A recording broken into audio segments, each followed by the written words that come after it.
Welcome to the Predictive Playbook.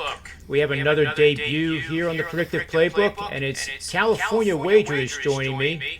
Nice enough to take his time on a Friday. We're getting close to noon on the East Coast here, Eastern Standard Time. He's a veteran, professional bettor, and I know you're going to love the information he provides to you. Very successful. Of course, we have our ups and downs, but over time, he's been very successful. So welcome to the show, California Wager. Appreciate it. Thank you for having me. Hello to everybody. I hope everybody's had a good week and ready for a fun weekend ahead. Yeah, absolutely. We got the Belmont Stakes, we got the PGA Tour Memorial going on. There's going to be a lot of exciting action. And I guess we're going to talk about the World Series as well, the College World Series, that is. But first, let's take a look at the NBA playoffs, if you don't mind, with tonight's game. Dallas is hosting the Clippers, and just a little background, this is the first time since the 94-95 season that we've had a playoff series where the road team has won the first five games. And back then it was Houston against San Antonio. That was the Robert Horry, Elijah Wan, and a bunch of other pretty good guys. I think Sam Cassell was on that team too. I could be mistaken, but yep, that sounds right. Houston won Game 6 at home, and by 5 points. And each quarter they were not separated by more than a point at the end of each quarter. Until the fourth quarter, Houston outscored them by 4 points. Needless to say, they were winning by 1 going into the fourth. So I think tonight that might be a good indicator of what's going to happen with this game. A lot of close to the vest type of play, a lot of defense, hopefully, and should be a very exciting game. You have any take on this matchup? I mean, you look at the opening line and three and a half, depending on where you are, and it's just crazy. To me, it's crazy to see the Clippers again favored, especially on the road. Dallas just keeps being the thorn in that side. Luka. He's unbelievable. The Clippers, obviously, we know what they have accomplished. We know what they can accomplish, but I have not been impressed with them in this series. I've definitely liked what Dallas has done, and it reflects in the 3-2 lead in the series. And hard to go against the home team getting the points in a game clinching in a series clinching game right here. Yeah, I have to agree. He's the best player on the planet right now for Dallas, obviously, and until they learn how to stop him in a consistent way, which I don't know if he can. I think the market's a little cheap here on Dallas. So I wouldn't be surprised either if history repeats and Dallas goes on to the next series, which would be against the Phoenix Suns. I think that's right, the Phoenix Suns. Yes. And that's one hell of a matchup. On the Eastern Conference side, we have the Atlanta Hawks taking on the Sixers. Embiid probably will be good to go in Game 1, from what I hear. But do you have any thoughts on that series? I know the Sixers are minus 200. So we do have a future. My clients have a future on the 76ers to win the whole thing. So we took them preseason. Obviously that Embiid injury scared the living heck out of me, and everybody in general. I mean, my partner is a Philly guy as well, so he has his own personal ties to it. So obviously a couple ways we're vested in it, but I think if Embiid is healthy, I think that the 76ers match up fairly well with them. I think yes, Trae Young is obviously a force, but I think that the 76ers have a better defensive scheme, and they will be able to shut him down or say, hey, you know what, get yours, we're going to take care of everybody else. It's going to be interesting to see what they do about it, but I do think that Philly, fully healthy, will be able to handle the Hawks on a better level. Yeah, absolutely. We talked about it on Manny's Pub Show, which airs Monday through Friday at 4 o'clock, as you know. And Simmons was getting absolutely hammered in the Philadelphia media, as your business partner can attest to. Yes. And it is a contrarian indicator. I've done a lot of work with sentiment using Twitter and the tweets. And whenever it gets that negative, it's actually a positive for the team. And one trend I just love with Simmons, whether he makes a free throw or not, if he is coming off a game with 10 or more assists, and he's coming off a game with a triple-double, the Sixers are 27-4 against the number. And off a triple-double, of which he's had 33 now, I think, ranking 10th or 11th in NBA history. But the guy sucks, right? Yeah, that's what Philly says. The guy got a lot of sucks. Philly. Yeah, it's like New York. Hey, But I think Philly rolls. I like your pick with the Sixers winning the whole thing. I have the Sixers and the Clippers in the final, which, that's...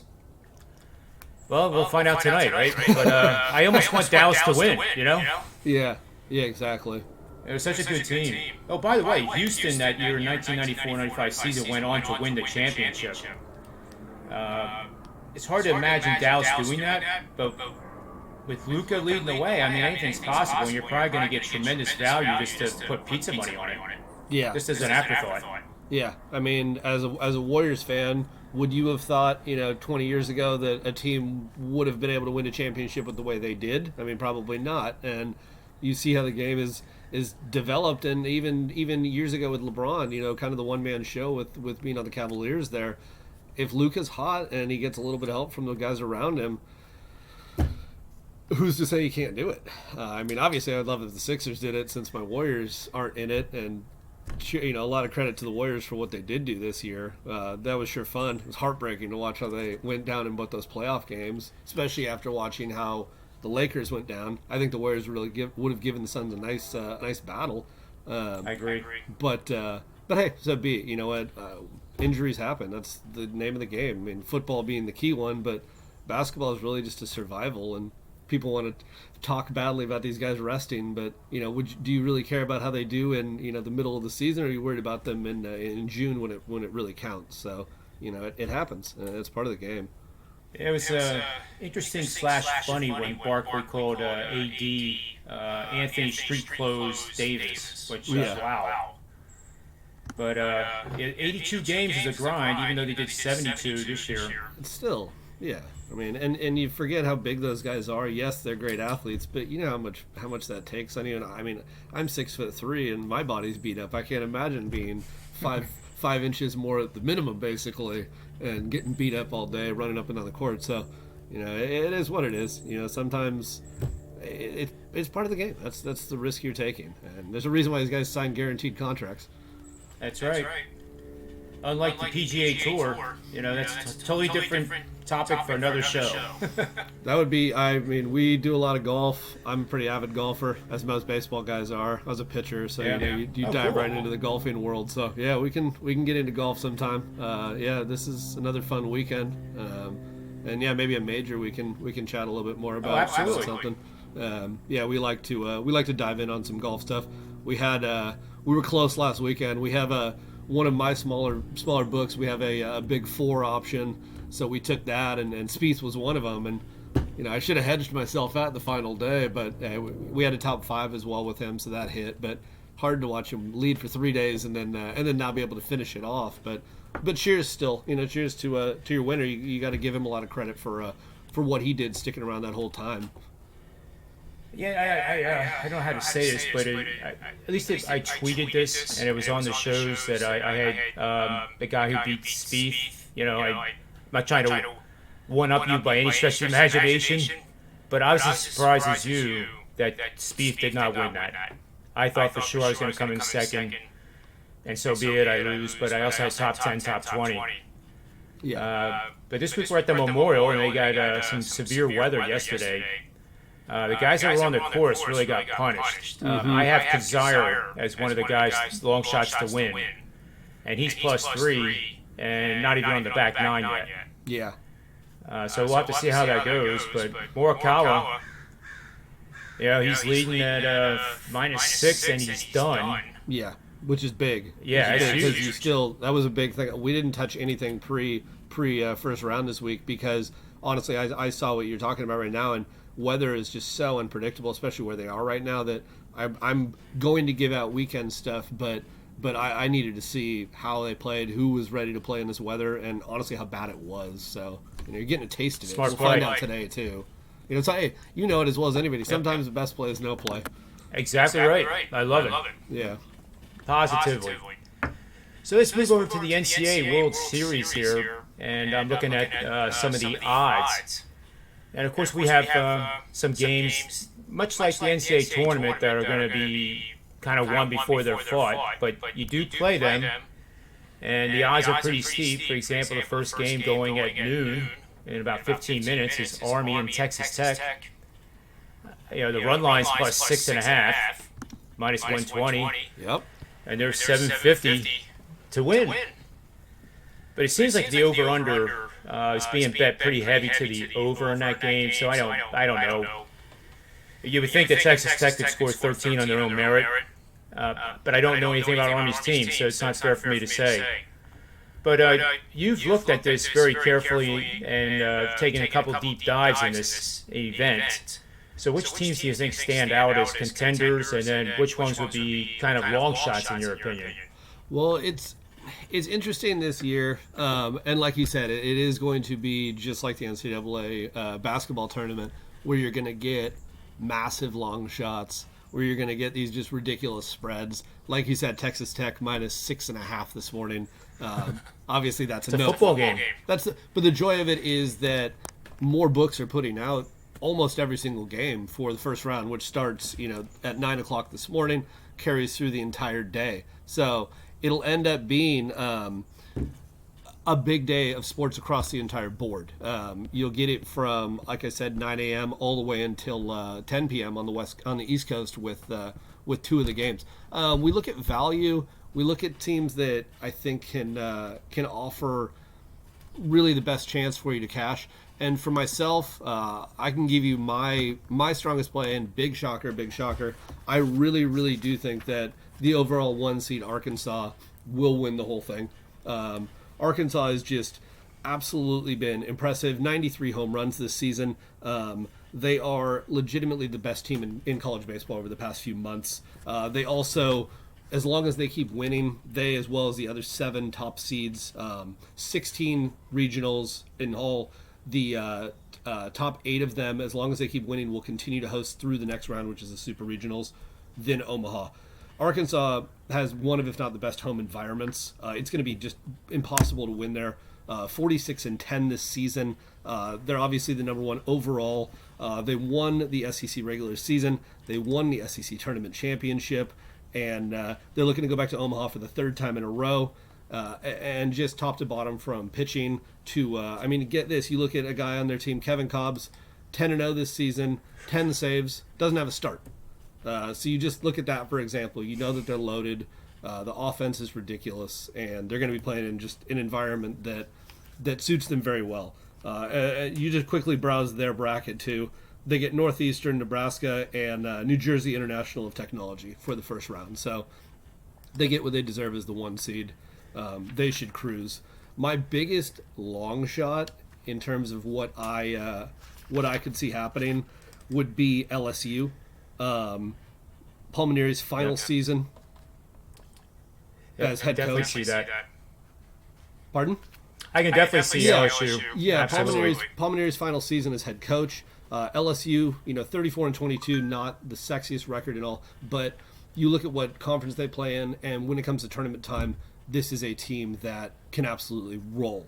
I think that they have truly a good opportunity to get on a nice look here.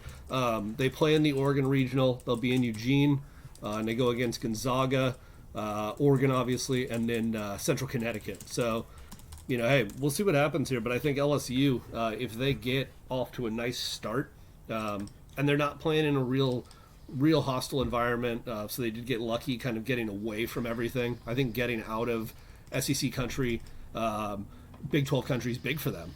We do know the Pac-12 is a little bit softer. The West Coast is a little bit softer. There's only 2 regionals in the West Coast, west of Texas. So you look at that, and I may be attending one of them at Stanford later today, but the other one being in Oregon. I guess actually Arizona will be hosting too, but I think they're in a really good environment to be able to get it. So I took them as well. I got them at 45-1 to win the whole thing. So I like it with those odds. Hey, if they even make it to the World Series, start hedging them out a little bit and see what you can do. So that's the biggest and kind of the most minimal. Arkansas, I got at 6.5 or 6 to 1. I got it personally at 6.5 to 1.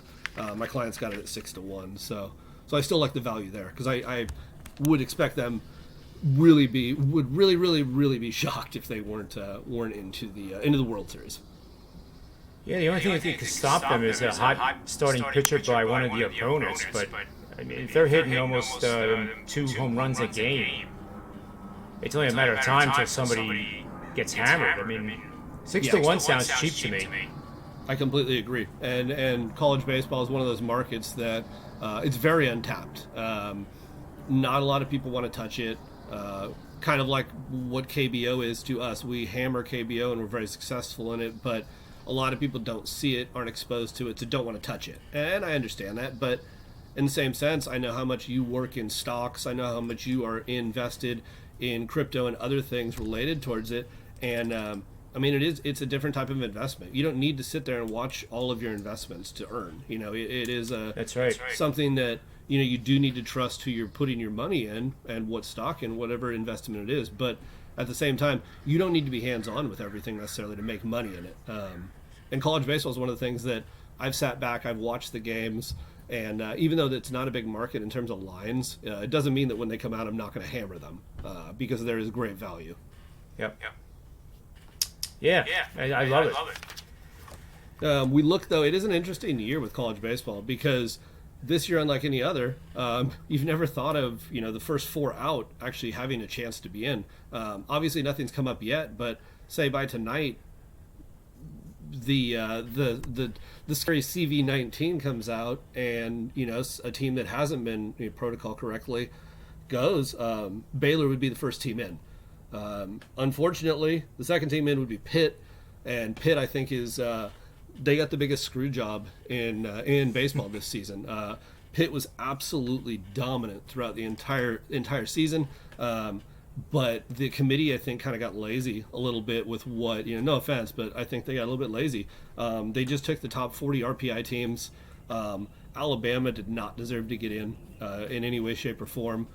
They skip Pitt, but then they bring in number 51 RPI UCSB.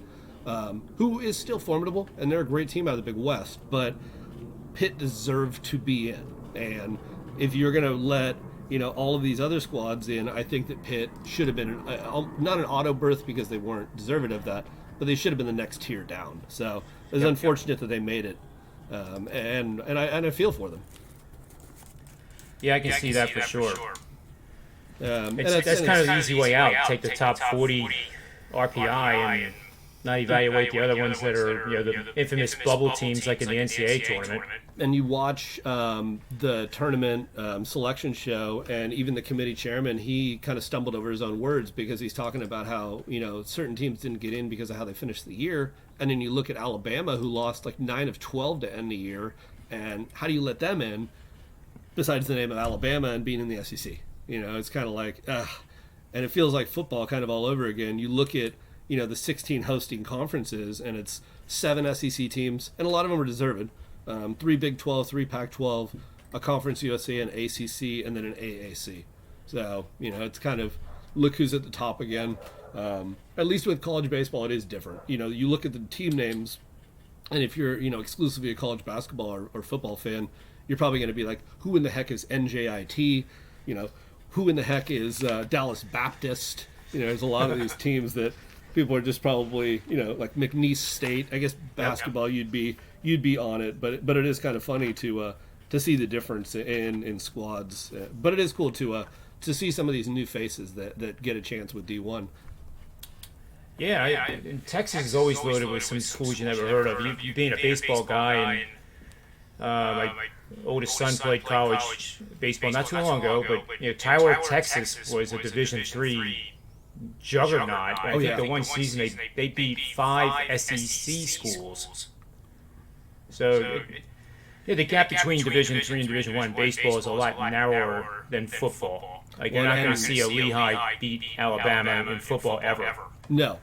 But baseball, that's the great, you know, great equalizer is starting pitching. And, you know, you've got one guy that can shut down the best team in the country or whatever, you can win 1-0. If you don't give up any runs, you can't lose. So it is interesting to see. And yeah, like you said, it's kind of like, like West Texas football or like high school football. Some of these places, they could go out and beat, Connecticut in Division I football. They'd go beat some of these squads. And I think overall, NAIA, for what it's worth, is better than D3, or actually D2. I think D3 is strong. NAIA is very strong. You look at, some of the like Oklahoma cities, Oklahoma Baptist, Lewis and Clark, for example, and some of these squads that, these kids choose to go there instead because they want to transfer and get drafted in a year or two, going to JC instead of going to these big schools, which is just crazy to think about, but you'd never see that on a football level, ever. No. But with baseball, if you're good, you're going to get seen, and it reflects it clearly with the high school drafting, and generally the number one draft pick is, it's what, like 70% of the time it's a high school kid. Yeah, that's right. Yeah, so and plus you get the playing time. Yeah, exactly. You don't look over your shoulder of the freshman class coming in and taking your job. You're there for 1 or 2 years, like you said, and off you go.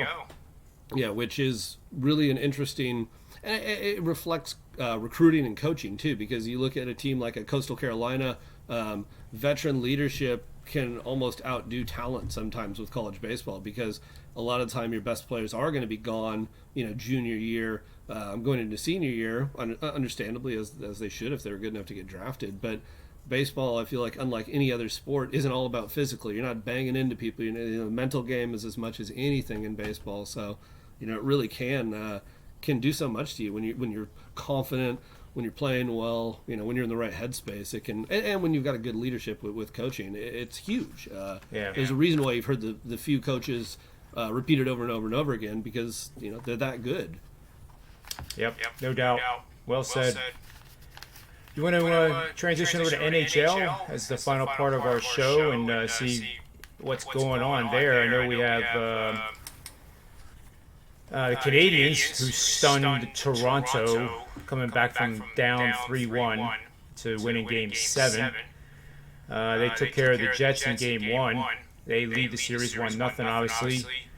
Game 2 is tonight at 7:30. It's on USA.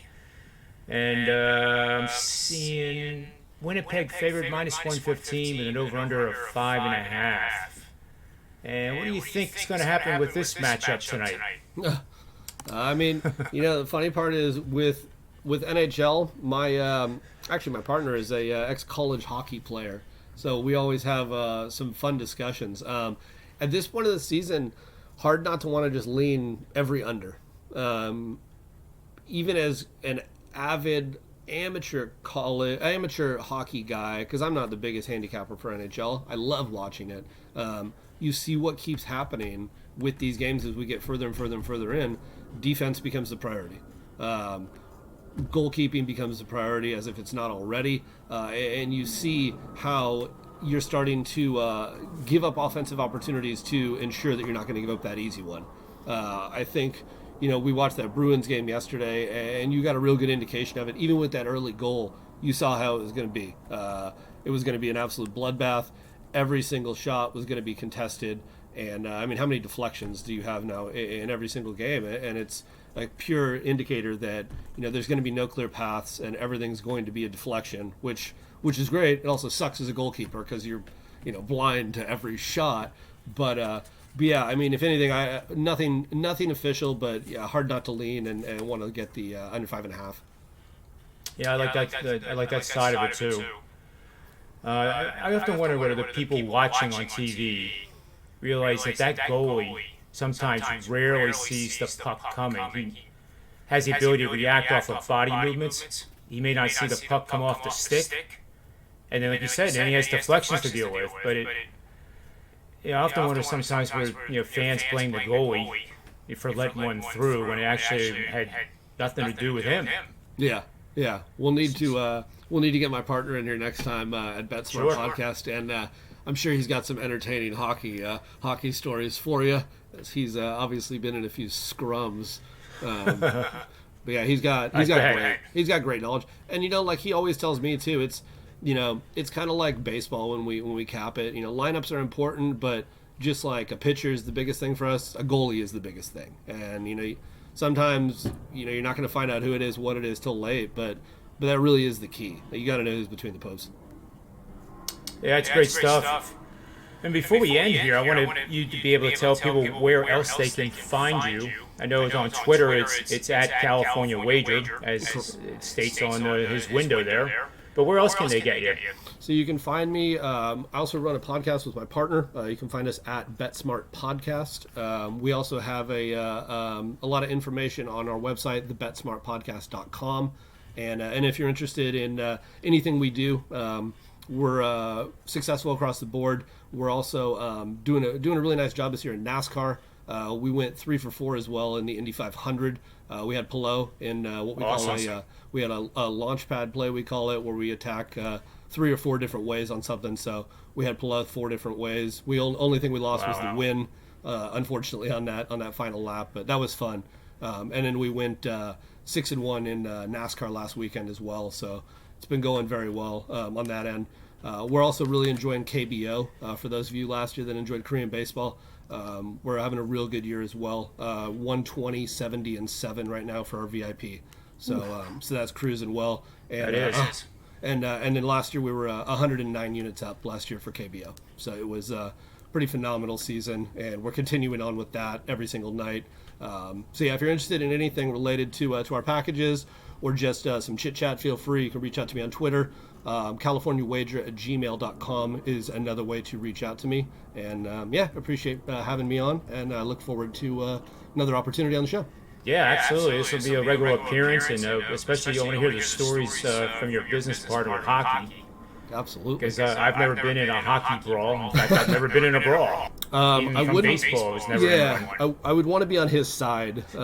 He's a big dude already, but you could see that hockey side come out, and I'm a flight, not a fight guy. So I'll let him. I'm with you, man. I'll let him do the walking. I'll do the talking. Just tell him I'll be behind him the whole way. Exactly. I'll hold him back. Yep. It was great having you on the show. I'm looking forward to the next one. And guys, I don't have to tell you to go check this guy out. It shouldn't require me to tell you to go check him out. He's a wealth of information, sports betting information, and these shows are all designed to help make all of us a better.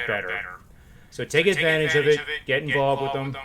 And for this show, June 4th, 2021, that'll about do it. So let's all have a highly profitable night tonight, or actually starting this afternoon with college baseball. But bet with your head, not over it. So for sportsmemo.com, wagertalk.com, predictiveplaybook.com, may all the wins be yours. Cheers, everybody. Thanks again.